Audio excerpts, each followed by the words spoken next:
Hi aspirants, welcome to quantum India online classes. ఈ వీడియోలో మనం టెట్ ప్రీవియస్ ఇయర్ పేపర్స్లో భాగంగా ఎక్స్ప్లనేషన్లో భాగంగా ఫిజిక్స్కి సంబంధించి మనకి యాంత్రిక శాస్త్రం అనేటటువంటి చాప్టర్లో మనం పార్ట్ 3 గురించి మనం డిస్కస్ చేస్తాం. ఇది లాస్ట్ పార్ట్ అవుతుంది. ఇక తర్వాత నెక్స్ట్ వేరే చాప్టర్లో వచ్చినటువంటి క్వశ్చన్స్ని మనం చూడొచ్చు. ఆల్రెడీ మనం లాస్ట్ 2 పార్ట్స్లో మనం కొన్ని క్వశ్చన్స్ని డీల్ చేయడం జరిగింది. ఆల్మోస్ట్ మనకి 2024, 2025 డిఫరెంట్ షిఫ్ట్లో కలిపి మొత్తం మనకి ఆల్మోస్ట్ 48 క్వశ్చన్స్ ఏది ఓన్లీ యాంత్రిక శాస్త్రం నుంచి రావడమే జరిగింది. That is the most important chapter అని మనం మాట్లాడుతూ ఉంటాం జనరల్గా. అందుకే ఫస్ట్ ఆ చాప్టర్ని ఏది ఎక్స్ప్లనేషన్లో భాగంగా తీసుకోవడం జరిగిందనమాట. ఓకేనా? సరే, చూసే ప్రయత్నం చేద్దాం. ఇది అందరికీ కూడా ఉపయోగపడుతుంది, ఆర్ఆర్బి వాళ్ళకి కూడా ఉపయోగపడుతుంది. కాబట్టి వాళ్ళు కూడా చూసే అవకాశం ఉంటుంది. ఎందుకంటే సేమ్ ఫిజిక్స్ కాబట్టి ఆల్మోస్ట్ మనకి ప్యూర్ సబ్జెక్ట్ అడుగుతున్నాడు కాబట్టి ఆర్ఆర్బి అభ్యర్థులు కూడా చూసే ప్రయత్నం చేయండి, కానిస్టేబుల్ అభ్యర్థులు కూడా. ఓకే, సరే, బాగానే ఉంది ఇంతవరకు. ఎడు చూడండి, ఈ క్వశ్చన్ చూడండి. ఒక రైలు నిశ్చల స్థితి నుంచి బయలుదేరిన 5 నిమిషాలలో 90 కిలోమీటర్లు పర్ అవర్ వేగాన్ని అందుకుంది. రైలు త్వరణం ఏకరీతిగా ఉందని భావిస్తే ఆ రైలు త్వరణం ఎంత అని అడుగుతున్నాడు. అంటే ట్రైన్ రెస్ట్లో నుంచి స్టార్ట్ అయింది అంటే మీనింగ్ ఏంది? Initial velocity 0. ఇక్కడ బయలుదేరిన ట్రైను మనకి 5 మినిట్స్లో 90 కిలోమీటర్ పర్ అవర్ని పొందింది. ఏది? v is equal to. అయితే త్వరణం అడుగుతున్నాడు. ఇక్కడ మనకి ఇచ్చినటువంటి options metre per second square కాబట్టి ఇక్కడ కిలోమీటర్ పర్ అవర్ ఇచ్చాడు కాబట్టి ఈ మినిట్స్ని సెకండ్స్లో మార్చుకోవాలి, ఈ కిలోమీటర్ పర్ అవర్ని మనం మీటర్ పర్ సెకండ్లో మార్చుకోవాలి. అప్పుడు దీని కనుక మనం మార్చుకున్నట్లయితే మనకి 90, ఇప్పుడు ఏమవుతుంది చెప్పండి? 90 × 5/18 కదా, మనందరికీ తెలుసు మీటర్ పర్ సెకండ్లోకి వస్తుంది. 18 ఒకట్లు 18 రైట్ 5లు, అవునా కదా? 18 5లు 90 కాబట్టి సరిపోతుంది. 5 5 ఎంత అవుతుంది? 25 మీటర్ పర్ సెకండ్ అని మనం మాట్లాడుతూ ఉంటాం. టైంని కాస్త మనకి సెకండ్లో మార్చుకున్నట్లయితే 5 × 60 సెకండ్స్ అవుతుంది. ఇక మనకి తెలుసు వాడు అడిగింది త్వరణం కాబట్టి ఏ ఈజ్ ఈక్వల్ టు ఏమవుతుంది? v - u/t అవుతుంది. A is equal to 25 - 0/t value 5 × 60 అవుతుంది. 25/5 × 60, 5 1s 5 5s అవుతుంది. 5 1s 5 12s అవుతుంది. 1/12 మీటర్ పర్ సెకండ్ స్క్వేర్ అవుతుంది. ఇది మనకి రిక్వైర్డ్ ఆన్సర్. ఈ విధంగా ఉంటుంది. జనరల్గా ఇక్కడ ఏకరీతి త్వరణం అన్నా అనకపోయినా మనకి అది ఆర్ఆర్బి ఎగ్జామ్స్ అయినా టెట్ ఎగ్జామ్స్ అయినా కానీ మనకి ఎప్పుడు కూడా ఏకరీతి చలనం గురించి మాత్రమే మనం డీల్ చేస్తాం. ఏది అప్ టు ఇంటర్మీడియట్ వరకు కూడా ఏకరీతి చలనమే ఉంటుంది. ఈ విషయాన్ని గుర్తించండి. గ్రాడ్యుయేషన్కి వెళ్ళిన తర్వాత మనకి త్వరణం మారుతుంది. అదంతా రాకెట్ సిస్టంలో చూసుకుంటారు. జెట్ ఫ్లైట్స్, మిసైల్స్ విషయాల్లో వేరియబుల్ యాక్సలరేషన్ గురించి మనం డిస్కస్ చేస్తూ ఉంటాం. ఇక్కడ మనకి అవసరం లేదు కాబట్టి మీరు కాకపోతే మనని ఏదో మిస్గైడ్ చేయడానికి అలా అంటూ ఉంటాడనమాట. ఏకరీతి త్వరణం అని. ఏకరీతి త్వరణమే ఉంటుంది అన్నిట్లో కూడా ఆల్మోస్ట్. ఓకేనా? సరే, బాగానే ఉంటుంది. ఇక చూడండి నెక్స్ట్. 5 కేజీల ద్రవ్యరాశి గల వస్తువుపై 4 సెకండ్ల పాటు 10 న్యూటన్ల బలం స్థిర బలం పనిచేస్తుంది. అందువల్ల ఆ వస్తువు వేగం 2 మీటర్లు పర్ సెకండ్ నుండి x మీటర్ పర్ సెకండ్కు పెరిగింది. x విలువ ఎంత అంటాడు. అయితే ఇక్కడ మనకి బలము ఈజ్ ఈక్వల్ టు ఫార్ములా ఏం చెప్పండి? ma. మన టార్గెట్ ఏంటంటే 10 సెకండ్ల 4 సెకండ్ల పాటు ఒక స్థిర బలం 10 న్యూటన్లు కలిగింది ఒక వస్తువు మీద. అది 5 కేజీలు ఉంది. అయితే ఇక్కడ ఇచ్చింది ఏది? వేగంలో మార్పు ఇచ్చాడు, అవునా కదా? వేగంలో మార్పు ఇచ్చి ద్రవ్యరాశి ఇచ్చి బలాన్ని కనుక్కోమంటున్నాడు.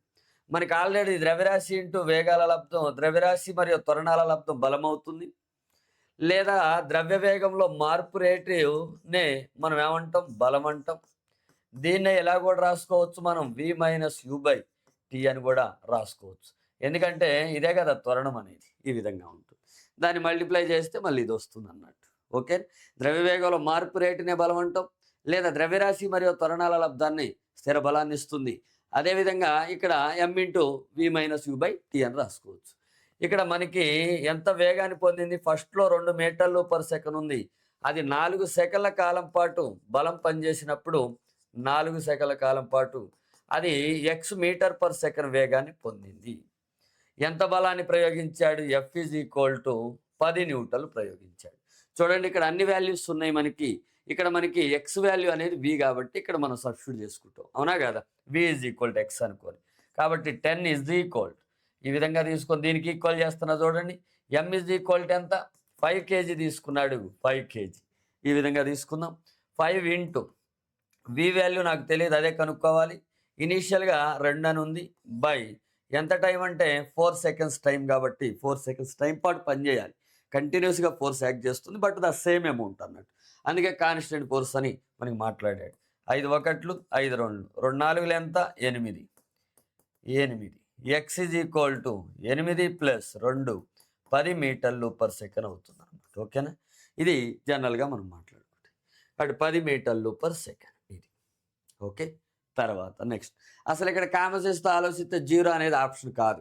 బలం పనిచేస్తుంది అంటున్నాడు 2 మీటర్ల నుంచి, రైట్? మనకి బలం పనిచేసేటప్పుడు వేగం పెరుగుకుంటూ వెళ్ళాలి, అంటే 2 కన్నా ఎక్కువ ఉండాలి. ఓకే, అన్నీ 2 కన్నా ఎక్కువ ఉన్నాయి. 0 అయితే కాదు కదా, 2 కన్నా తక్కువ ఉంది, అది ఆప్షనే కాదు. అంటే ఎలిమినేషన్ మెథడ్లో మనం దాన్నైనా డైరెక్ట్గా ఎలిమినేట్ చేయొచ్చు. తర్వాత ఇక్కడ చూడండి, 50 గ్రాముల సీల్డ్ ప్యాకెట్ పదార్థం యొక్క ఘనపరిమాణం 20 సెంటీమీటర్లు క్యూబ్ అయితే ఈ పదార్థం నీటిలో మునిగినప్పుడు పదార్థం చేత తొలగించబడిన ద్రవ్యరాశి ఎంత అని అడుగుతున్నాడు. ద్రవ్యరాశి అసలు యాక్చువల్గా ఇది నీటిలో మునిగినప్పుడు అన్నాడు, కానీ మునుగుతుందా లేదా తెలుసుకోవాలంటే ఏం చేస్తాం? ఏదో ఒక పదార్థం, మెటీరియల్, సబ్స్టెన్స్, ఆ సబ్స్టెన్స్ తీసుకుంటే ద్రవ్యరాశి బై ఘనపరిమాణం. ద్రవ్యరాశి ఎన్ని గ్రాములు ఉంది? 50 గ్రాములు ఉంది. ఘనపరిమాణం ఎంత ఉంది? 20 ఉంది. ద్రవ్యరాశి బై ఘనపరిమాణాన్ని మనం సాంద్రత అని తీసుకుంటాం. కాబట్టి ఇది ఎంత వస్తుంది చెప్పండి? ఆల్మోస్ట్ మనకి 0 కాబట్టి 2.5 గ్రామ్ పర్ సీసీ వస్తుంది. మనందరికీ తెలుసు నీటి సాంద్రత. వాటర్ డెన్సిటీ ఎంత అండి? మనకి 1 గ్రామ్ పర్ సీసీ ఉంటుంది. అది కూడా 4 డిగ్రీ సెల్సియస్ వద్ద గరిష్టంగా అని మనం మాట్లాడుతూ ఉంటాం జనరల్గా సబ్జెక్ట్లో మనం డిస్కస్ చేసేటప్పుడు. 1 గ్రామ్ పర్ సీసీ అంటే మీనింగ్ ఏంది? 1 గ్రాము ద్రవ్యరాశి కలిగినటువంటి వస్తువు నీళ్లు 1 cc ఘనపరిమాణాన్ని ఆక్రమిస్తాయి. 1 cc ఘనపరిమాణం, అవునా కదా? అదే 2 గ్రాములు ఉన్నటువంటి నీళ్ళు అయితే 2 cc. ఇలా కూడా మాట్లాడుకోవచ్చు కదా. 1 cc ఘనపరిమాణంలో, cc అంటే మీనింగ్ ఏంది? Right, centimetre cube or the cubic centimetre అని మనం మాట్లాడుతూ ఉంటాం. 1 cc ఘనపరిమాణంలో 1 గ్రాము ద్రవ్యరాశి గల నీళ్లు ఉంటాయని కూడా ఇలా తీసుకోవచ్చు. 2 ccలో ఎన్ని ఉంటాయి? 2 గ్రాములు. దీన్నే ఇక 1000 గ్రాములు తీసుకుంటే దీన్ని 1 kg అంటాంగా. అలాంటప్పుడు ఇది 1000 cc అవుతుందిగా, అవునా కదా? 1000 గ్రామ్స్కి 1000 cc. దీన్నే 1000 గ్రామ్ 1 kg అన్న ఈ 1000 ccనే 1 లీటర్ అంటాం మనం. 1 లీటర్. ఇది జనరల్గా వాటర్ విషయంలో ఇలా మనం తీసుకోవచ్చు అన్నట్టు. సరే, ఇప్పుడు ఇక్కడ మనకి కీ పాయింట్ ఏంటంటే నీటిలో మునిగినప్పుడు అంటున్నాడు. ఓకే, ఇది నీరు అని తీసుకుందాం మనం. ఈ నీరు ఏం చేస్తుంది? ఒక ప్యాకెట్లో ఉంది ఆ మెటీరియల్, మొత్తం మునిగిపోయింది. అంటే ఇది సాలిడ్ ఘనపరిమాణం ఎంత? 20 సెంటీమీటర్లు క్యూబ్ ఉంది. ఇది ఎంత ఘనపరిమాణం ఉంటుందో అంత నీటిని తొలగిస్తుంది కదా, అంత నీటిని తొలగిస్తుంది. ఎందుకంటే అది మునిగిపోయింది. అరే, ఆ ప్రాంతంలో ఉన్న నీళ్ళంతా ఏం కావాలి? ఆ వస్తు ఘనపరిమాణం అంటే మనందరికీ తెలుసు కదా, వస్తువు ఆక్రమించే ప్రాంతాన్ని, మొత్తం ప్రాంతాన్ని ఘనపరిమాణం అంటారని. మరి వస్తువు మొత్తం కూడా నీళ్ళలో మునిగిందంటే ఏంది? ఆ ప్రాంతంలో ఉన్న మొత్తం కూడా నీళ్లు తొలగించబడినట్టే కదా, డిస్ప్లేస్ అయినట్టే కదా. కాబట్టి ఆ తొలగించబడినటువంటి నీటి ఘనపరిమాణం ఏమవుతుంది? 20 cc అవుతుంది. 20 cc. ఆల్రెడీ మనకి తెలుసు కదా, వాడు అడిగింది ఏంది? మన నీటిది ఘనపరిమాణం అడగలేదు, నీటి ఏది? ద్రవ్యరాశి, తొలగించబడిన నీటి ద్రవ్యరాశి అంటున్నాడు. 1 ccలో 1 గ్రాము ఉంటే 20 ccలో ఎంత ఉండాలి? 20 ccలో 20 గ్రాముల ద్రవ్యరాశి గల నీళ్లు ఉండాలి కదా. కాబట్టి 20 గ్రాముల నీళ్ళని తొలగిస్తుంది. ఓకేనా? ఏది? ఆ సీల్డ్ ప్యాకెట్. ఎగ్జామినేషన్లో ఇక్కడ cc గ్రామ్, జాగ్రత్త చూసుకోండి, ఇక్కడ గ్రాముల్లో ఉన్నాయి అన్నీ కూడా. ఇక్కడ cc అంటే ఘనపరిమాణాన్ని మెజర్ చేసే యూనిట్, cgs యూనిట్. గ్రామ్ అంటే cgs యూనిట్ ఆఫ్ మాస్ అన్నమాట. కాబట్టి ఇక్కడ మన ఆన్సర్ ఏంది? 20 cc. ఘనపరిమాణం అడిగితే 20 cc, ద్రవ్యరాశి అడిగితే 20 గ్రాములు అని చెప్పాలన్నట్టు. 20 గ్రామ్స్ అని చెప్పాలి. ఓకేనా? కాబట్టి ఇది ఆన్సర్ అవుతుంది అనమాట. నెక్స్ట్ వర్క్ ఆడ ఇంగ్లీష్లో ఉంది చూసుకోండి. 40 మీటర్లు పర్ సెకండ్ వేగంతో కదులుతున్న 100 కేజీల బైకుని ఆపడానికి చేయవలసిన పని ఎంత అంటున్నాడు. 100 కేజీల ద్రవ్యరాశి 40 మీటర్లు పర్ సెకండ్ మనం ఆపలేం, బ్రేకులు ఆపుతాయి. అంటే బ్రేకులు చేసిన పనిని కూడా అంటాడు ఒక్కోసారి. ఓకే, మరి ఇది దేని మీద ఆధారపడి ఇచ్చాడు సార్? ఈడు నాకు వేగం ఇచ్చాడు, ద్రవ్యరాశి ఇచ్చాడు, కానీ పని అడుగుతున్నాడు. నాకు తెలిసిన పని జనరల్గా ఫిజిక్స్లో W=Fs కదా సార్ అనే డౌట్ వస్తుంది. మనకి ఇది దేని మీద ఇచ్చాడంటే పని శక్తి సిద్ధాంతం. ఎప్పుడైనా కానీ పని అడుగుతుండు, వేగాలు ఇచ్చి పని అడుగుతున్నా, పని ఇచ్చి వేగాలు అడుగుతున్నా, ఖచ్చితంగా పని శక్తి సిద్ధాంతంకి వెళ్ళండి. వర్క్ ఎనర్జీ థియరంకి వెళ్ళండి. వర్క్ ఎనర్జీ థియరం, పని శక్తి సిద్ధాంతం, వర్క్ ఎనర్జీ థియరం.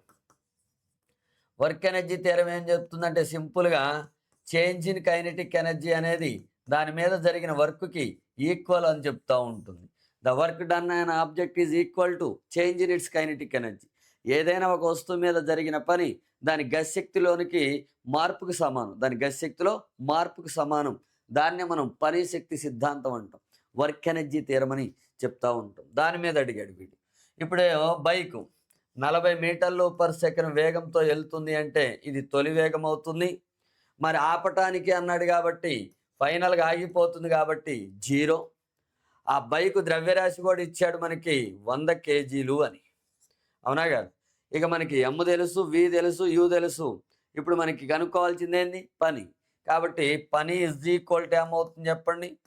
½ ఇంటూ, ఇక డైరెక్ట్గా మనం M కామన్ తీసేసుకోండి, M/2 కామన్ తీసుకొని రెడీమేడ్గా ఉంచుకోండి. V² - U² అని తీసుకోవచ్చు. 100/2 ఇంటూ V² అంటే 0² కదా, 0² అవుతుంది. U² అంటే ఎంత? 40 కదా, 40² అవుతుంది. ఎందుకంటే 40 మీటర్ పర్ సెకండ్తో వెళ్తుంది కాబట్టి ఈ విధంగా తీసుకున్నాం. 2 1లు 2 50లు, అవునా కదా? 2 1s 2 50s, 50 into -40. Okay, minus యాక్చువల్గా బయట ఉంటుంది, యాక్చువల్గా ఇది ఏంది -40² కాబట్టి ఇక్కడ ఈ విధంగా తీసుకోవాలి. ముందే తీసుకుంటాను, ఇక డైరెక్ట్గా మైనస్ని ఇక్కడ తీసుకుంటాను చూడండి, ఇక్కడ తీసుకుంటాను. -40 ఇంటూ 40 అవుతుంది ఈ విధంగా. అప్పుడు ఏమవుతుంది? 3 zeros ఉన్నాయి, 5 4లు ఎంత? 20, 24లు ఎంత అండి? Right, 5 4s 20, 24s 80. ఇది 3 zeros కాబట్టి కిలో జౌల్ అని తీసుకుంటా, ఇది మైనస్ అని తీసుకుంటా. లేదా 80,000 మైనస్ వచ్చింది, కాకపోతే నెగిటివ్ వర్క్ జరుగుతుంది. ఏది? బ్రేకు నెగిటివ్ వర్క్ చేస్తుంది, ఇంజన్ పాజిటివ్ వర్క్ చేస్తుంది ఎప్పుడు కూడా చూసుకోండి. ఓకేనా? ఏది ఇస్తే అది ఆప్షన్లో మనకి. ఇక్కడ ప్లస్ ఇచ్చాడంటే మ్యాగ్నిట్యూడ్ ఇచ్చాడు. ఇక అంటే ద వర్క్ ఇక పాజిటివా నెగిటివా వద్దులే కానీ మామూలుగా ఎంత వాల్యూ ఉంటుంది అని అడిగాడు. కాబట్టి మనం 80 కిలో జౌల్ అనమాట. ఎగ్జామినేషన్లో -8 కిలో జౌళ్ళు, +80 కిలో జౌళ్ళు, -40 కిలో జౌళ్ళు, +40 కిలో జౌళ్ళు అని ఇస్తే మనం అప్పుడు ఖచ్చితంగా మైనస్ అని తీసుకోవాలి, వర్క్ డన్. అందుకే నేనేం చేసిన, ప్రొసీజర్ ప్రకారంగా చేసింది. ప్రొసీజర్ ప్రకారంగా చేస్తే మనకి ఫైనల్గా ఆన్సరు రైట్ ప్రొసీజర్ ప్రకారంగా వస్తే ఓకే. ఆ మైనస్ ప్లస్ ఒకవేళ అటు ఇటు అయినా కానీ వాడు పాటించకపోతే మనం కూడా డైరెక్ట్గా ఆ వాల్యూ తీసేసుకోవచ్చు. ఇక్కడ మైనస్ ప్లస్ వచ్చింది అనుకోండి, ఇప్పుడు -80 కిలో జౌళ్ళు +80 కిలో జౌళ్ళు ఇచ్చాడు అనుకోండి, ఆప్షన్స్లో 2 ఉన్నాయి, అప్పుడు మైనస్ తీసుకుంటాం మనం. ఎందుకంటే మన ప్రొసీజర్ ప్రకారంగా అది నెగిటివ్ వర్క్, ఎందుకంటే వెళ్ళేదాన్ని ఆపింది. అంటే స్థానభ్రంశ దిశకు వ్యతిరేక దిశలో బలం కలిగితేనే బండి ఆగిపోతుంది. కాబట్టి ఆన్సరు ఇది అవుతుంది. కానీ ఇక్కడ ఈ ఆప్షన్కి అది అవుతుంది, కానీ -80 అనేది ఇంకా యాక్యురేట్ అన్నట్టు. సరే, బాగానే ఉంది ఇంతవరకు. ఇక్కడ చూడండి, ½ కేజీ ద్రవ్యరాశి, 1/2 అంటే ½ కేజీ కదా, అర కేజీ అన్నట్టు. ½ కేజీ ద్రవ్యరాశి గల ఒక బంతి 10 మీటర్లు పర్ సెకండ్ వడితో గోడను లంబంగా ఢీకొట్టి తిరిగి అదే వడిలో వెనకకు మరలిందంట. ఆ బంతి ద్రవ్యవేగం పరిమాణంలో మార్పు ఎంత అన్నాడు. ఇంత క్లారిటీగా ఇచ్చాడు వాడు, అవునా కదా? మ్యాగ్నిట్యూడ్లో చేంజ్ ఎంత అన్నాడు. యాక్చువల్గా ద్రవ్యవేగానికి 2 ఉంటాయి, మ్యాగ్నిట్యూడ్ ఉంటుంది, అవునా కదా, డైరెక్షన్ ఉంటుంది, దిశా పరిమాణం 2 ఉంటాయి దీనికి. ఇది పరిమాణం, అదేవిధంగా దిశ 2 ఉంటాయి. కాబట్టి ఒక డైరెక్షన్లో పాజిటివ్ తీసుకుంటే ఇంకో డైరెక్షన్లో నెగిటివ్ అని తీసుకోవాలి. లెట్ అస్ సపోజ్ ఇది గోడని తీసుకుందాం కాసేపు. ఈ డైరెక్షన్లో మనకి బంతి ఎన్ని కేజీలు? 1/2 కేజీ కదా. 0.5 కేజీ బంతి 10 మీటర్లు పర్ సెకండ్ వేగంతో వెళ్తుంది. ఏది? గోడ వైపుగా. ఇప్పుడు గోడను తాకి ఏమైంది? మళ్ళీ ఆపోజిట్ డైరెక్షన్లో వస్తుంది. ఇప్పుడు దీని ఇనీషియల్ మూమెంటం ఏమవుతుంది చెప్పండి? అంటే దాని తొలి ద్రవ్య వేగం. ఆల్రెడీ మనందరికీ తెలుసు ద్రవ్యవేగము అంటే ద్రవ్యరాశి మరియు వేగాల లబ్ధము అని. మరి ఇప్పుడు ఇక్కడ ఉన్నటువంటి రైట్ సైడ్ పాజిటివ్ అని తీసుకుంటున్నా, ద్రవ్యరాశి 0.5 ఇంటూ 10 అవుతుంది. అవునా కదా? 10 అప్పుడు ఏమవుతుంది? రైట్ 0.5 ఇంటూ 10 మనకి 5 అవుతుంది. 5 కేజీ మీటర్ పర్ సెకండ్. ఇప్పుడు ఈ గోడకు దాగి మళ్ళీ వెనక్కి వచ్చింది అంటున్నాడు. ఈ కొట్టి తిరిగి అదే ఒడిలో వెనకకు అదే ఒడితో వస్తుంది. అదే స్పీడ్తో మళ్ళీ బ్యాక్ వచ్చేస్తుంది. ఇదే 10 మీటర్ పర్ సెకండ్ 0.5 కేజీ. మరి ఇప్పుడు మీకు తెలుసు కదా ద్రవ్యవేగానికి దిశ ఉంటుంది కాబట్టి రైట్ సైడ్ పాజిటివ్ తీసుకుంటే లెఫ్ట్ సైడ్ నెగిటివ్ అని తీసుకుంటాం. ఇది మైనస్ అవుతుంది. అప్పుడు ఫైనల్ మూమెంటం ఏమవుతుంది? 0.5 ఇంటూ -10 అవుతుంది. ఎందుకంటే వెలాసిటీ అక్కడ మనం సబ్స్టిట్యూట్ చేసేది వెలాసిటీ ద్రవ్యవేగంలో. ఓకేనా? వెలాసిటీ ఇచ్చినప్పుడు ఏం చేయాలి? ద్రవ్యరాశి ఏది? పరిమాణం ఉంటుంది, దిశ ఉంటుంది కాబట్టి వెలాసిటీని బేస్ చేసుకొని మనం మాట్లాడుతూ ఉన్నాం. స్పీడ్ సేమే కానీ డైరెక్షన్ ఎస్చేంజ్ చేసినాం. మన ఒడిని దిశతో చెప్పితే వచ్చేదే వేగం కదా. కాబట్టి నేను డైరెక్షన్ కూడా తీసుకొని వెలాసిటీ అని అక్కడ చెప్తున్నా నేను. ఇప్పుడు ఇదేమవుతుంది? -5 కేజీ మీటర్ పర్ సెకండ్. చాలామంది ఈ రెండింటిని యాడ్ చేసి 0 అనుకుంటారు. 0 ఆప్షన్ కూడా ఉంది చూడండి. ఓకేనా? కాదు. ఇప్పుడు మనకి చేంజ్ ఇన్ మూమెంటాన్ని ఈ విధంగా రాస్తాం. Final momentum minus initial momentum. తుది ద్రవ్య వేగము మైనస్ తొలి ద్రవ్య వేగం. తుది ద్రవ్య వేగం ఎంత? -5. తొలి ద్రవ్య వేగం ఎంత? 10. సారీ, ఇది కూడా 5 కానీ ఇక్కడ మైనస్ ఉంది, -5. అప్పుడు -10 కేజీ మీటర్ పర్ సెకండ్ అవుతుంది. ఎగ్జాక్ట్గా ఇది అడిగితే వాడు ఏమన్నాడు? పరిమాణంలో మార్పు అన్నాడు. పరిమాణం అంటే జస్ట్ మ్యాగ్నిట్యూడ్ చెప్పండి చాలు అంటున్నాడు. అంటే డెల్టా పి అడుగుతున్నాడు, మాడ్యులస్. అప్పుడు -10 ఇలా తీసుకుంటే 10 కేజీ మీటర్ పర్ సెకండ్ అవుతుంది అనమాట. ఈ విధంగా మనం చెప్తా ఉంటాం. కాబట్టి ఆన్సర్ ఇది అవుతుంది అన్నట్టు. ఓకే? ఎందుకంటే ఎగ్జామినేషన్ పాయింట్ ఆఫ్ వ్యూలో ఈ డైరెక్షన్ కోసం ఏమన్నీ ఈ బిట్లో చెక్ చేసే ప్రయత్నం చేసిన అన్నట్టు. తర్వాత చెరువు అడుగు భాగంలోని పీడనం ఆధారపడని రాశి అంటున్నాడు. అంటే pressure at the bottom of the pond does not depends on. యాక్చువల్గా మనకి దీన్ని హైడ్రోస్టాటిక్ ప్రెజర్ అంటాం. హైడ్రోస్టాటిక్ ప్రెజర్ అంటే మనకి తెలుగులో ద్రవ స్థైతిక పీడనం అంటాం. నిశ్చల స్థితిలో ఉన్నటువంటి ద్రవం దాని అడుగు భాగాన్ని కలుగజేసేటటువంటి పీడనం ఎప్పుడూ కూడా మనకి P = ρGH వీటి మీద ఆధారపడుతుంది. దేని మీద? సాంద్రత మీద ఆధారపడుతుంది. అదేవిధంగా అంటే డెన్సిటీ మీద. G గ్రావిటీ మీద ఆధారపడుతుంది, అంటే గురుత్వ త్వరణం మీద ఆధారపడుతుంది. అదేవిధంగా H అంటే ఏంది మీనింగ్? లోతు అయితే లోతు, హైట్ అయితే అట్మాస్ఫియర్ ప్రకారంగా చూసినట్టయితే హైట్ అని చెప్తాం, లేదా డెప్త్ అని చెప్తాం. ఎత్తు లేదా లోతు. పైనుంచి చూస్తే ద్రవం లోతు అనిపిస్తుంది, ఆ పాయింట్ దగ్గర నుండి చూస్తే ఎంత ఎత్తుంది అని. అవునా కదా? ఇది జనరల్గా మనం చూసినట్లయితే ఏదో ఒక పాయింట్. ఇప్పుడు ఈ పాయింట్ తీసుకున్నారనుకోండి, ఇది హైట్ అని తీసుకుంటే ఇక్కడ ఉన్నోడికి ఏమనిపిస్తుంది? ఇది హైట్ అవుతుంది. ఇక్కడ ఉన్నోడికి ఏమనిపిస్తుంది? ఇది లోతు అనిపిస్తుంది. అవునా కదా? ఇది అన్నట్టు అబ్జర్వేషనల్ పాయింట్. అంటే ఇక్కడ ఉన్నోడు చూస్తే ఈ పాయింట్కి. ఓకేనా? ఇది అబ్జర్వేషనల్ పాయింట్ అనమాట. ఇది అబ్జర్వేషనల్ పాయింట్. ఆ పాయింట్ దగ్గర ప్రెజరు అన్నట్టు. ఓకే? కాబట్టి ఇది ఎత్తు లేదా లోతు అని తీసుకోవచ్చు. ఈ మూడింటి మీద ఆధారపడుతుంది కానీ మిగిలిన వాటి మీద ఆధారపడదు. చూద్దాం. ఇక్కడ గురుత్వ త్వరణం ఉంది, గురుత్వ త్వరణం మీద ఆధారపడుతుంది కదా, ఈ మూడింటి మీద ఆధారపడుతుంది కాబట్టి ఇది ఆన్సర్ కాదు. తర్వాత ద్రవమట్టపు ఎత్తు మీద ఆధారపడుతుంది, ఇది కాదు. చెరువు అడుగు తలము వైశాల్యం లేదు కదా.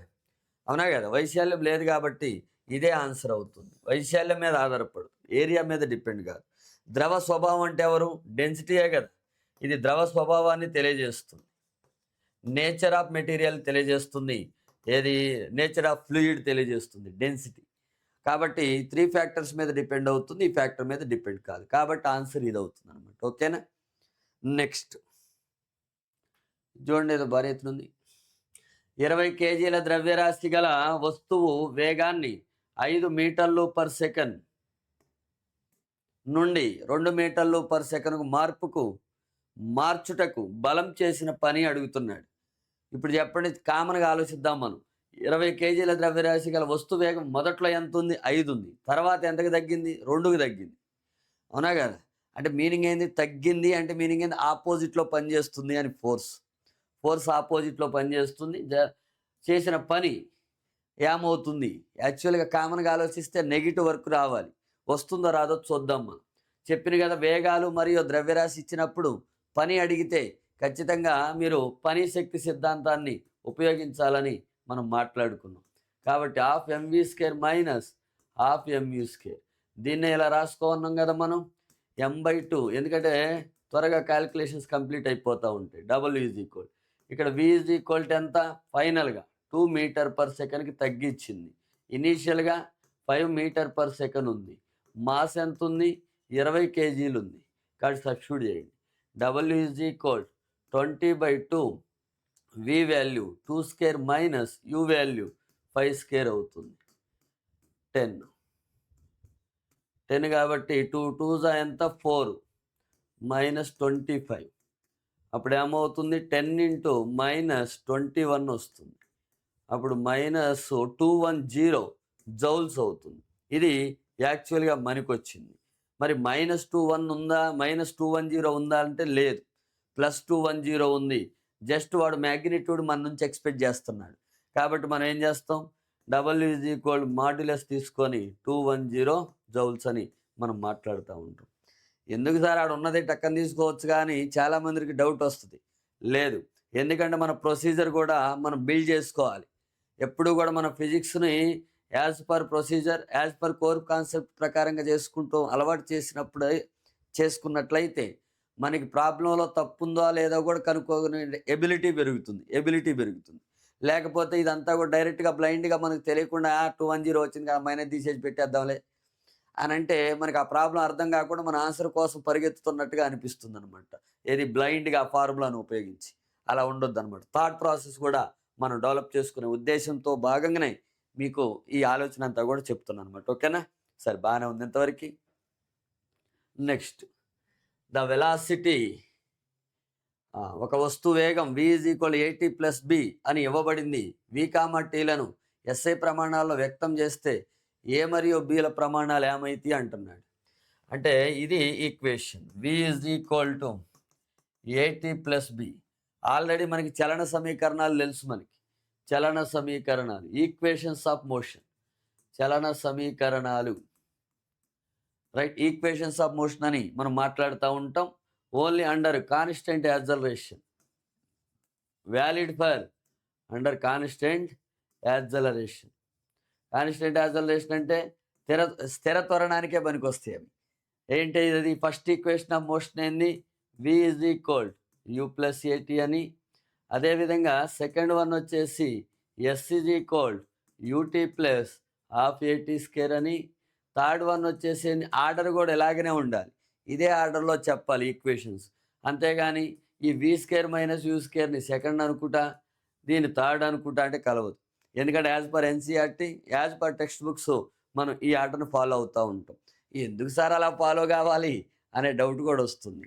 యాక్చువల్గా దీని నుంచి దీన్ని డెరివ్ చేస్తాం, దీని నుంచి తర్వాత మళ్ళీ దీన్ని డెరివ్ చేస్తాం, దీని నుంచి టీ తీసేసి దీన్ని డెరివ్ చేస్తాం.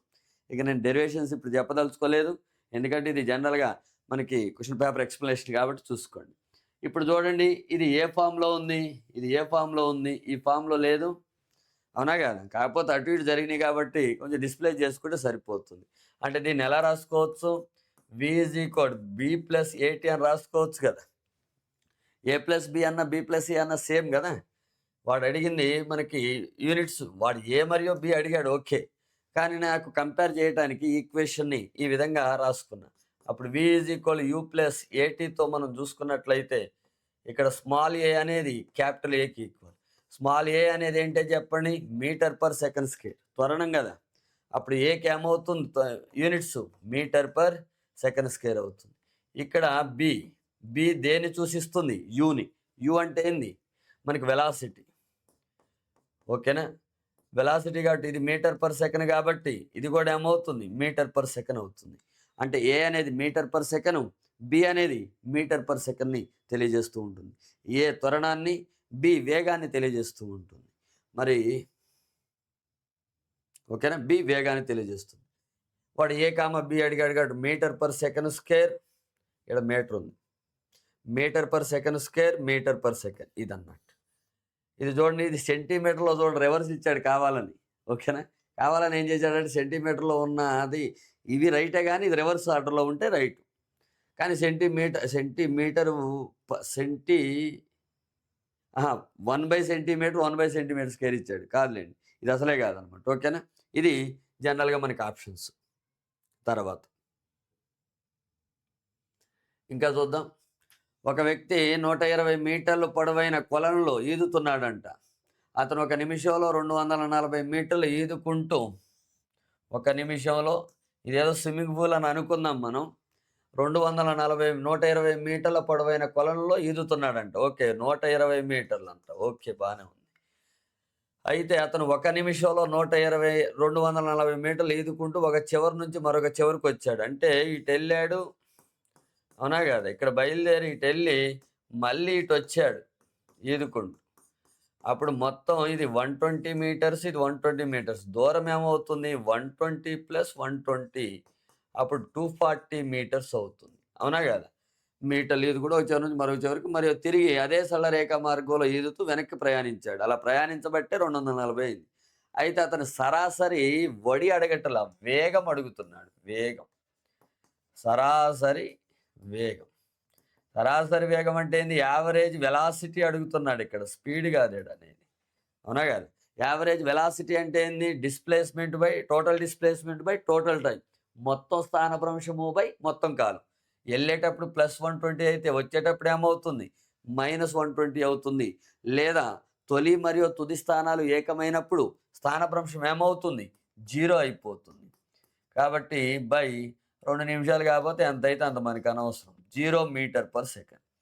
అదే ఒకవేళ వడి అడిగాడు అనుకోండి, వడి అడిగితే ఏమవుతుంది, వడి అంటే స్పీడ్ అడిగితే ఏమవుతుంది, 240 బై ఎన్ని నిమిషాలు, 1 నిమిషం అన్నాడు. 1 నిమిషం కాబట్టి 60 సెకండ్లు.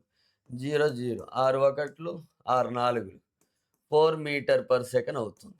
అవునాగా, ఇది చూడండి, మనకు కావాలని 4 మీటర్ పర్ సెకండ్ కూడా ఇచ్చాడు, కానీ సరాసరి వేగంగా అది అడిగింది కాబట్టి 0 అవుతుంది అనమాట. 0 మీటర్ పర్ సెకండ్ అని మనం మాట్లాడుతూ ఉంటాం. సరే, బాగానే ఉంది ఇంతవరకు. Next, the unit of measure of inertia is అంటున్నాడు. జడత్వమునకు కనిపిస్తుందిగా, జడత్వమునకు కొలత యొక్క ప్రమాణాలు ఏది అంటున్నాడు. యాక్చువల్గా మీ అందరికీ తెలుసు, ఇనర్షియా, జడత్వం అనేది మనకి ద్రవ్యరాశి మీద ఆధారపడుతుంది. ద్రవ్యరాశి మాస్ మీద డిపెండ్ అవుతుంది. ద్రవ్యరాశి పెరిగితే జడత్వం పెరుగుతుంది, ద్రవ్యరాశి తగ్గితే జడత్వం కూడా ఏమవుతుంది, తగ్గుతుంది. మరి దీనికి కొలమానం ఏమవుతుంది, ద్రవ్యరాశి. దీనికి ప్రమాణాలు ఏమైతే కేజీ, ఎంకేఎస్లో అయితే, లేదా ఎస్ఐలో. అదే గ్రామ్స్ అవుతాయి దేంట్లో, సిజిఎస్లో. ఏది ఇస్తే అది అన్నట్టు. ఓకేనా, వీడు గ్రాములు కిలోగ్రాముల్లో ఇచ్చాడు కాబట్టి కేజీలేగా, కేజీలు అన్నట్టు. న్యూటన్ కాదు, కిలోగ్రామ్, మీటర్ పర్ కాదు, ఇది అన్నీ కావన్నట్టు. ఓకే, ఇది డైరెక్ట్ క్వశ్చన్. నెక్స్ట్, 12 కేజీల ద్రవ్యరాశి గల వస్తువు ఈ ఎత్తుకు చేరిన తర్వాత 480 జౌల్ల శక్తిని పొందుతుంది అంటున్నాడు. ఎంత హైట్కి వెళ్ళినప్పుడు అది 480 జౌల్స్ గెయిన్ చేస్తుంది అని మనకి మాట్లాడుతూ ఉన్నాడు. మనకి తెలియదు ఆ హైట్ హెచ్ అని తీసుకుందాం. ఇక్కడికి వచ్చినప్పుడు 480 జౌల్స్ పొటెన్షియల్ ఎనర్జీ ఉందని అనుకుందాం. Potential energy that is equal దేనికి ఈక్వల్, ఎంజీహెచ్కి ఈక్వల్. ఆల్రెడీ ఎం ఇచ్చాడు కదా మనకి, ఎం ఈజ్ ఈక్వల్ టు 12 కేజీలు, జీ వాల్యూ కూడా ఇచ్చాడు 10 మీటర్ పర్ సెకండ్ స్క్వేర్ అని. ఇలా సబ్స్టిట్యూట్ చేసి ఈక్వల్ చేస్తే సరిపోతుంది. ఎం వాల్యూ 12 కేజీలు కాబట్టి 12, జీ వాల్యూ 10, హెచ్ వాల్యూ నాకు తెలియదు. 0 0 gets cancel, 12 1 12 4. H is equal to 4 metres height. అంటే 4 మీటర్స్ హైట్ ఉన్నప్పుడు 480 జౌల్స్ ఉంటుంది. 4 మీటర్స్ ఫస్ట్ ఆప్షన్లోనే ఉంది కాబట్టి ఇదే మనకు ఆన్సర్ అవుతుంది. ఓకేనా, నెక్స్ట్ 8 గంటల ప్రయాణ కాలంలో ఒక కారులోని ఓడోమీటరు ప్రయాణ ప్రారంభంలో 350 కిలోమీటర్లు, ప్రయాణ చివరిలో 390 కిలోమీటర్లు సూచించిన కారు సరాసరి వడి మీటర్ పర్ సెకండ్లలో ఎంత అంటున్నాడు. మీటర్ పర్ సెకండ్‌లో ఇచ్చాడు. ఓకేనా? అక్కడ కిలోమీటర్లు కనపడుతుంది ఈడ, గంటలు కనపడుతుంది. ఇక్కడ మాత్రం మీటర్ పర్ సెకండ్ అన్నాడు. మనందరికీ తెలుసు ఆటోమొబైల్స్‌లో, వాహనాలలో 2 పరికరాలుంటాయి. ఒకటి వడిని తెలియజేసేది స్పీడ్‌ని. దాన్ని స్పీడోమీటర్ అంటాం. ఆ స్పీడోమీటర్ దేన్ని మెజర్ చేస్తుంది? వెహికల్ యొక్క అప్పుడున్న స్పీడే మెజర్ చేస్తుంది. అంటే ఇన్‌స్టాంటేనియస్ స్పీడ్ అంటాం. తాక్షణిక వడిని కొలుస్తుంది. ఓడోమీటర్ అనేది డిస్టెన్స్‌ని కొలుస్తుంది. ఆ వెహికల్ ట్రావెల్ చేసిన డిస్టెన్స్‌ని, దూరాన్ని కొలుస్తుంది. మళ్ళీ ఓడోమీటర్, ఓడోనీల్ అని వాసన అని చెప్పారు కాదన్నట్టు. ఓకేనా? ఎగ్జామినేషన్‌లో అడుగుతాడు. Speedometer in the automobiles measures the option A right average speed, option B uniform speed, option C non uniform speed, option D instantaneous speed అంటాడు. అప్పుడు మనం ఏం చెప్పాలి? Instantaneous speed. వాహనాలలో మనకి స్పీడోమీటర్ నేననేది. ఓకేనా? ఇందాక ఇంగ్లీష్‌లో కూడా చెక్ చేసుకోండి. స్పీడోమీటరు దేనిని కొలుస్తుంది అంటాడు. వాహనం యొక్క ఆప్షన్ ఏ సమవడిన, సరాసరి వడిన, అసమవడిన, తాక్షణిక వడిన అని చెప్తాడు. అలాంటప్పుడు మనం ఏం మాట్లాడాలి? తాక్షణిక వడి అని చెప్పాలన్నట్టు. కాబట్టి తాక్షణిక వడిని మెజర్ చేస్తుంది ఏది? స్పీడోమీటర్. ఇది ఓడోమీటర్ దేన్ని మెజర్ చేస్తుంది? స్పీడ్‌నే. దూరాన్ని అడిగితే ఏం చెప్తారు? దూరాన్ని. అవునా కాదా? వడిన, దూరాన్ని అంటే దూరం అని చెప్పాలి. ఓకే. సరే బాగానే ఉంది. డిస్టెన్స్ మెజర్ చేస్తుందని. ఇదేదో ఇక్కడ స్టార్ట్ అయిందని అనుకుందాం. 3500 కిలోమీటర్లు చూపిస్తుంది ఓడోమీటర్‌లో. 8 గంటలు ట్రావెల్ చేశారు వాళ్ళంతా గూడా. అప్పుడు 3900 కిలోమీటర్లు చూపిస్తుంది రీడింగ్. అంటే ఇక్కడి నుంచి ఇక్కడికి ఎంత డిస్టెన్స్ కవర్ చేసినట్టు వాళ్ళు? 3900 మైనస్, అవునా కదా? తుది రీడింగు మైనస్ తొలి రీడింగ్ తీసుకుంటే ఎంత డిస్టెన్స్ ట్రావెల్ చేశారో తెలుస్తుంది. 400 కిలోమీటర్లు. ట్రావెల్ చేయొచ్చులేండి. ఎందుకంటే 8 గంటలుగా. 8 గంటలు కాబట్టి 400 ఈజీగా మనం ట్రావెల్ చేయొచ్చు. 50 కిలోమీటర్లు పర్ అవర్ యావరేజ్ చేసుకున్నాం. అవునా కదా? కాబట్టి ఏది? స్పీడ్ నేననేది. 400 కిలోమీటర్లు బై 8 గంటలు. అంటే 50 కిలోమీటర్లు పర్ అవర్. కానీ ఇక్కడ జాగ్రత్తగా చూసుకోండి, metre per second. Metre per సెకండ్‌లో కన్వర్ట్ చేయాలి. ఇగో ఇక్కడ చూడండి 50 వచ్చింది కాబట్టి చాలామంది ఈ ఆప్షన్ చూజ్ చేసుకునే అవకాశం ఉంటుంది. ఎందుకంటే అక్కడ ఆప్షన్స్ కూడా మనకి అక్కడ టెంప్టింగ్‌గా ఉంటాయి. 50 నుంచి 5/18 కదా! 5/18 మీటర్ పర్ సెకండ్‌లో కన్వర్ట్ చేసుకోవడానికి. మీ అందరికీ తెలుసు 1 kilometre per hour right 5/18 metre per సెకండ్‌కి ఈక్వల్ అని కన్వర్ట్ చేసుకోవటానికి. అదే 1 metre per second kilometre per అవర్‌లో మనం కన్వర్ట్ చేసుకోవాలంటే 8/5 కిలోమీటర్ పర్ అవర్ అని మనం మాట్లాడుతూ ఉంటాం. కాబట్టి ఇప్పుడు చెప్పండి.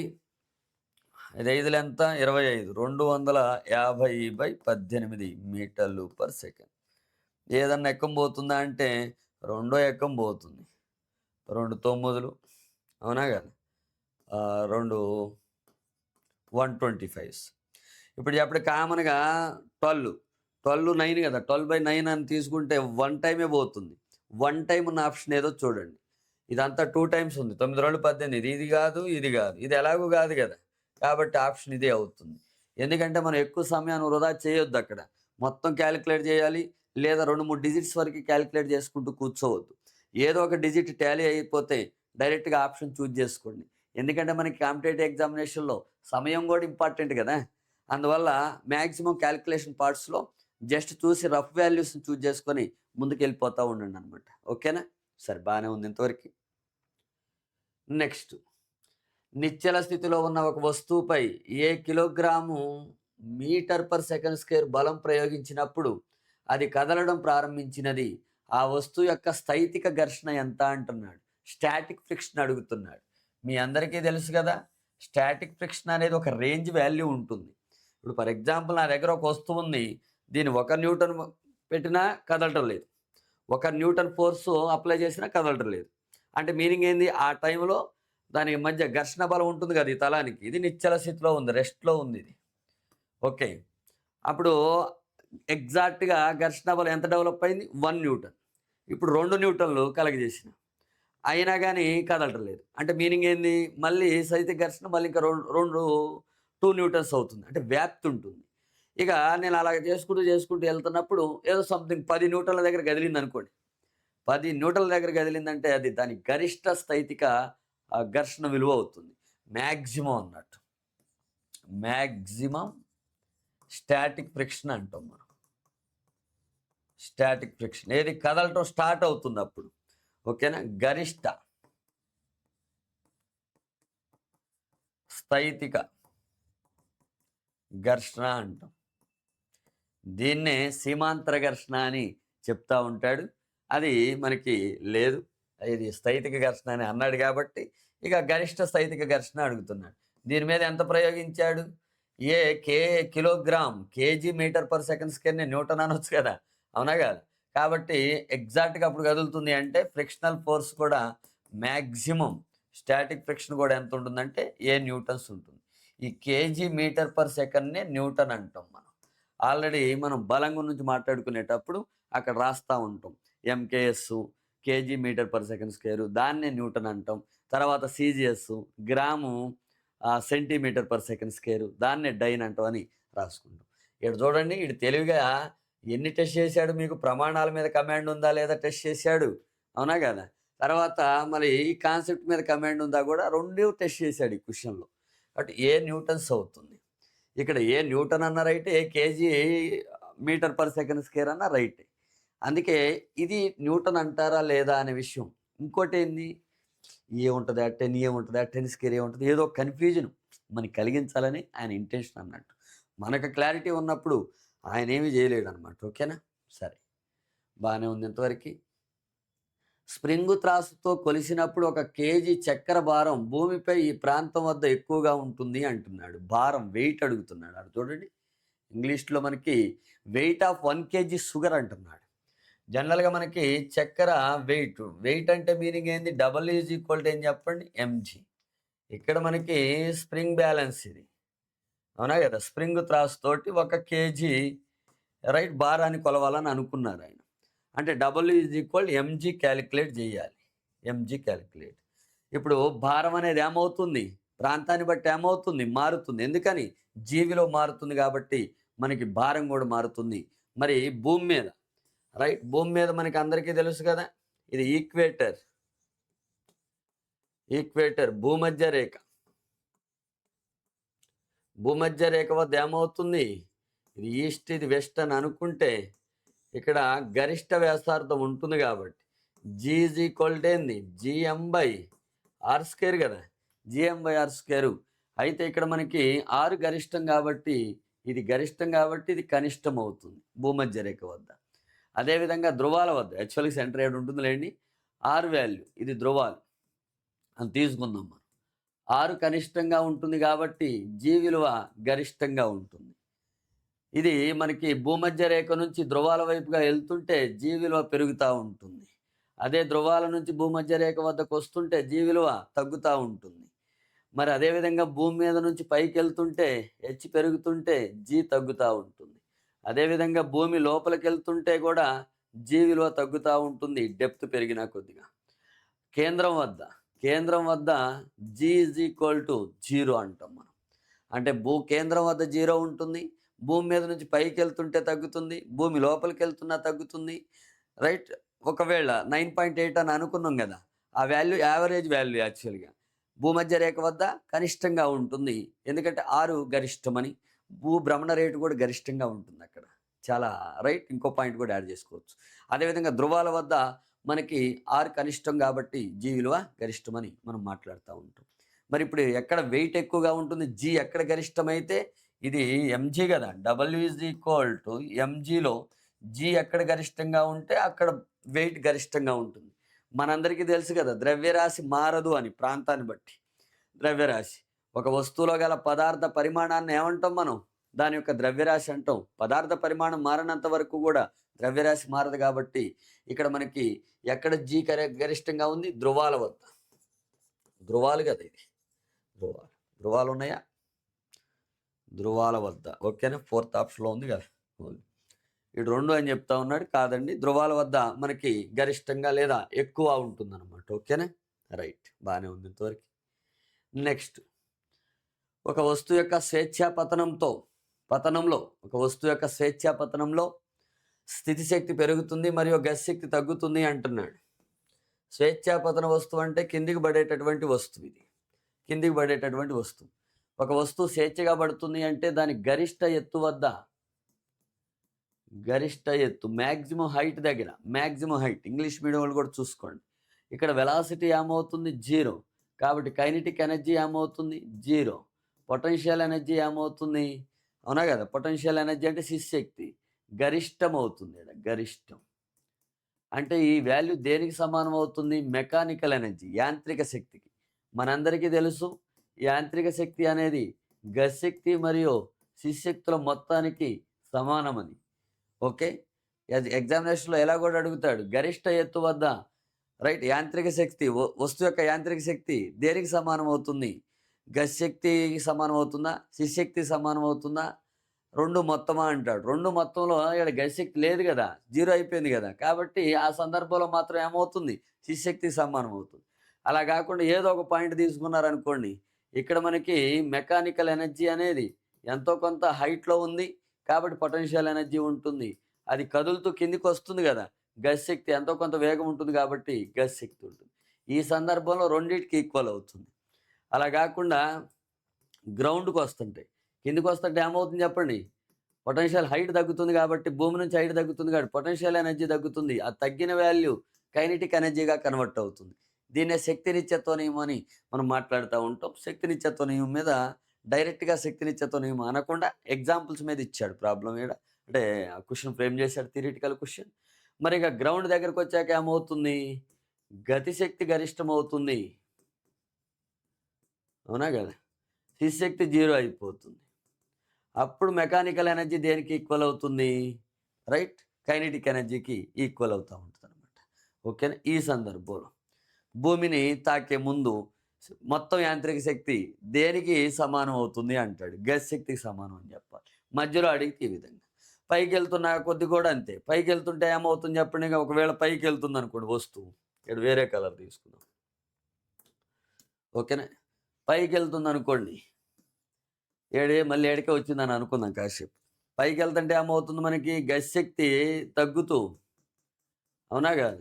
శక్తి ఏమవుతుంది? పెరుగుతుంది. ఇక్కడ మాత్రం ఏమైంది? రివర్స్ అవుతుంది అంతే. ఫైనల్గా మళ్ళీ శక్తి పెరుగుతూ పెరుగుతూ మ్యాక్సిమానికి చేరుకుంటుంది. ఇది తగ్గుతూ తగ్గుతూ 0కి చేరుకుంటుంది. అక్కడ నుంచి వచ్చేటప్పుడు పొటెన్షియల్ ఎనర్జీ తగ్గుతూ తగ్గుతూ, అవునా కాదా, అది 0కి వస్తుంది. కైనెటిక్ ఎనర్జీ పెరుగుతూ పెరుగుతూ గరిష్టానికి వస్తుంది అనమాట. ఇది డిఫరెన్స్ అన్నట్టు. ఓకేనా? సరే, బాగానే ఉంది. ఇక ఇప్పుడు ఏంటా స్వేచ్ఛాపతన వస్తువు విషయంలో అంటున్నాడు. జనరల్ పాయింట్ అడిగాడు, గరిష్ట బిందువు లేకపోతే భూమిని తాకేటప్పుడు అని అనకుండా ఈ జనరల్ పాయింట్ ఇచ్చాడు. చూద్దాం. కిందికి వస్తుంటే ఏమవుతుంది? శక్తి తగ్గుతుంది, శక్తి తగ్గుతుంది మరియు గతిశక్తి పెరుగుతుంది. అంటే ఈ ఆప్షన్ అవుతుంది, ఈ ఆప్షన్. ఓకేనా? పొటెన్షియల్ ఎనర్జీ డిక్రీజ్ అవుతుంది, కైనెటిక్ ఎనర్జీ ఇంక్రీజ్ అవుతూ ఉంటుంది. ఓకే, అయిపోయినాయి అనుకుంటా. రైట్ అండి. ఇవి జనరల్గా యాంత్రిక శాస్త్రంలో 2024-25. అదేవిధంగా ఇవి అన్నీ కూడా ఆర్ఆర్బీకి కూడా యూజ్ అవుతూ ఉంటాయి, కానిస్టేబుల్కి కూడా యూజ్ అవుతూ ఉంటాయి. అభ్యర్థులు అర్థం చేసుకొని చూసే ప్రయత్నం చేయండి. అదేవిధంగా మీ మిత్రులకు కూడా షేర్ చేయండి. రైట్, క్లాస్ నచ్చినట్లయితే ఒక లైక్ చేసే ప్రయత్నం చేయండి, ఒక మంచి కామెంట్ చేసే ప్రయత్నం కూడా చేయండి. ఏమైనా రైట్ రాంగ్ ఎక్స్ప్లెనేషన్స్ ఉంటే, ఎందుకంటే తెలుసుకోవాలి కదా మనం కూడా. ఓకే, థ్యాంక్ యూ అండి, థ్యాంక్ యూ వెరీ మచ్.